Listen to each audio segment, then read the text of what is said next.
Welcome back to the channel. We're diving into the ASAP Rocky assault trial that's just kicked off in Los Angeles. Things are getting intense with explosive text messages, jury issues, and the plea deal situation. Alright, so let's get into it. Rocky's trial is officially underway after jury selection wrapped up, and it all kicked off with some serious opening statements today, January 24th. The victim, but also the two friends that were with Mr. Mayers at the time this happened, and they go by ASAP Ills and ASAP 12E, and I will just pre-warn you that 12E gets spelled a bunch of different ways. It's not always consistent. And there will be one last member that you'll hear about briefly who goes by the stage name ASAP Bari. Sometimes people refer to him as Young Lord. As I said, the four main members of this group that you will hear about are these Not four credible. men. The victim is on the far right, Mr. Efron. The defendant is the next person to his left. As I said, ASAP 12E, his given name is Jamel Phillips, and the last is Elijah Ulanger, who goes by ASAP Ills. And these were the four men who were present at the time of both of these incidents. Now I want to take you to that weekend, Saturday night in Hollywood. There was actually at the time a music festival or concert series going on known as Complex Con in Long Beach. And you will hear that Mr. Mayers was to be a performer at that event the day after the shooting, the Sunday, November 7th. Now, although I told you that Mr. Mayers and Mr. Efron were close at one point, you will hear that throughout their relationship there was tension between the two of them. And that tension was essentially building up to the night of November 6, 2021.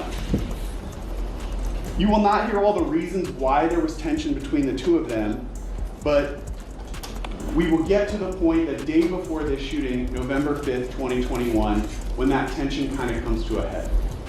But what happens on that day, Mr. Efron will tell you, is that he is in a car with that last member of the ASAP group that I talked about, ASAP Bari.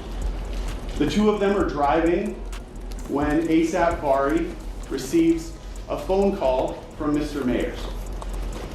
And ASAP Bari takes that call on speakerphone, so Mr. Efron, who's in the car, can hear both sides of the conversation. He can hear Mr. Mayers, and he can also hear ASAP Bari. And in the course of that call, Mr. Efron, the victim, heard the defendant saying these rude and aggressive things about him. Mr. Mayers at the time does not know that Mr. Efron is in the car with the victim. This leads to the next day, November 6, 2021. You'll hear that Mr. Efron was in Los Angeles working with one of the artists that he managed. He was asleep around 9:00 p.m. when he started receiving a series of urgent messages from not only from Mr. Mayers, but from the two other men that were with him, ASAP Ills and ASAP 12.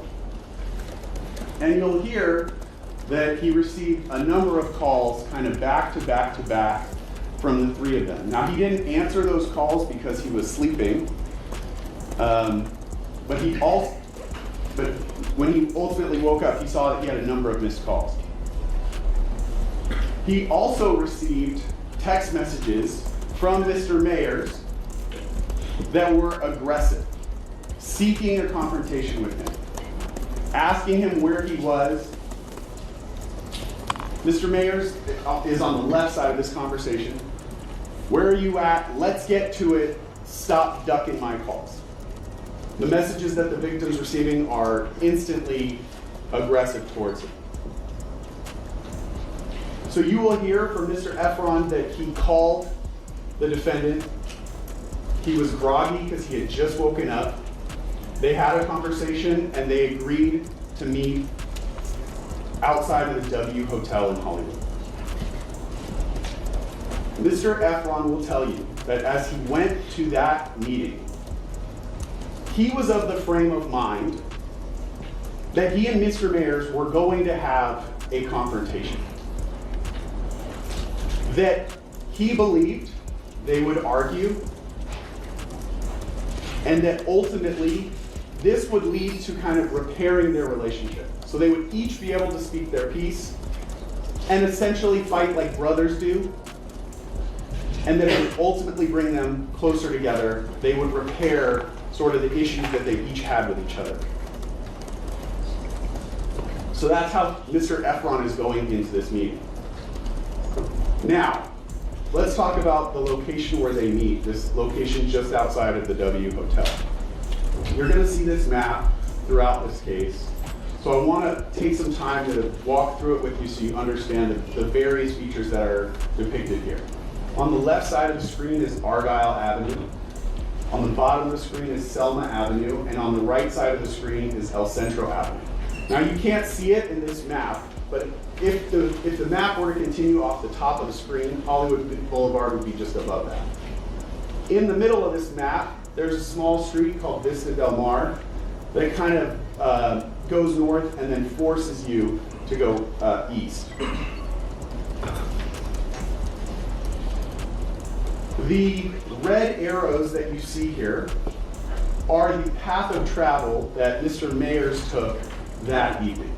So it starts at that mid-block location on Argyle, continues down to Selma, and then up Vista Del Mar, around that corner, all the way to El Centro, and then he made a left turn on El Centro and went above, off the map. The numbers in the red boxes that you see here, 1, 2, 3, and 4, are the 4 different locations where the police were ultimately able to recover surveillance video from. There are 4 different locations. Attached to each one of those locations, you'll see the green triangle and with a green arrow in the middle.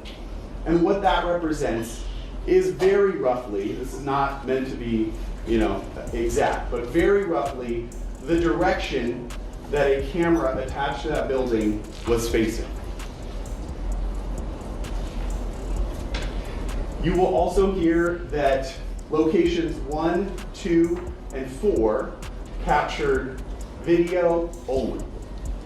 But you will hear that the location with the number 3 captured both video. LA County Deputy District Attorney Paul Przelemek opened for the prosecution, and of course, Rocky's lawyer Joe Tacopina came in with his defense. Tacopina dropped a bombshell when he read text messages from Relli, the man Rocky's accused of shooting at. Relli told his friend that Rocky was a piece of shit and declared, "I'm gonna beat this nigga up." Now it's funny, they showed you a lot of text messages.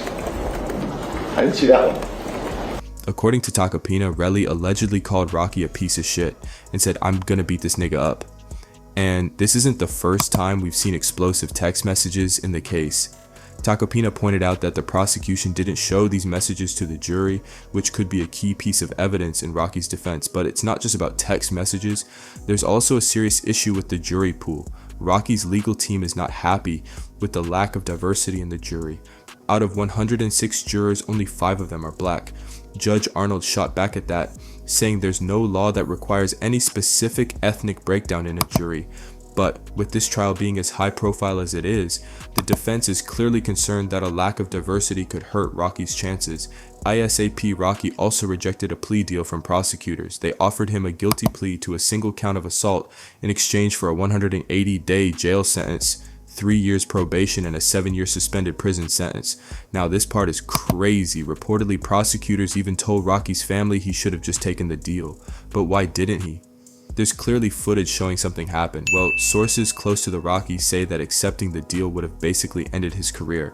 He'd lose all his endorsements like Gucci, Puma, and even his invites to events like the Met Gala.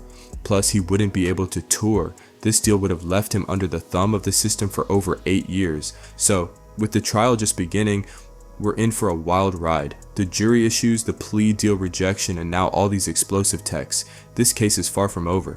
What do you think? Should Rocky have accepted the plea deal, or did he make the right call rejecting it? And what's your take on the jury pool controversy? Drop your thoughts in the comments below, and don't forget to hit that like and subscribe for more updates as the trial continues.